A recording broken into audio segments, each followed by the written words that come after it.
sakit gece ile sirdaşam, qalmışam özümlə baş-başa. Tənhalığımla mən yoldaşam, onunla hər şey bitsə əgər, sanki bu dünyanın sonu deyə görək olamışdım bu qədər. Ürəyim ağlayar onu deyə, dərdim danışıram gecəyə. Gecə yaman uzun gecədir, mən onsuz bənzərəm dəliyə. Görəsən o mənsiz necədir, bircə də istəyim biləydi. Onsuz həyat bir işgəncədir, gövləri bağlayar halıma.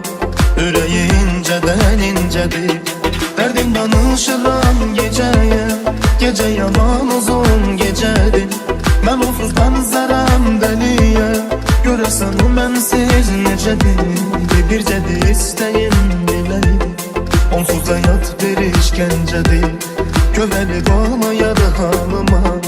Ürəyi incədən incədir.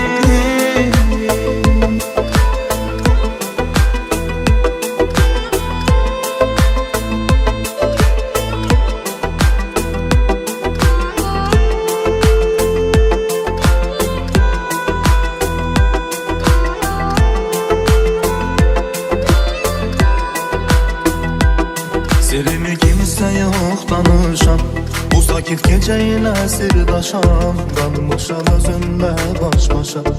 Tənhalığımla mən yoldaşam, onunla hər şey bitsə əgər, sanki bu dünyanın sonu deyə görək olamışdım bu qədər.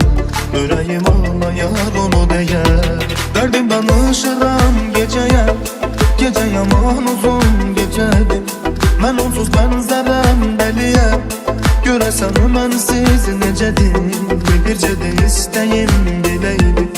Onsuz həyat bir işgəncədir, gövləri bağlayar halıma. Ürəyi incədən incədir, dərdim danışıram gecəyə. Gecə yaman uzun gecədir, mən onsuz bənzərəm dəliyə. Görəsən o mənsiz necədir, bircə də istəyim biləydi. Onsuz həyat bir işgəncədir, gövləri bağlayar halıma. Ürəyi incədən incədir.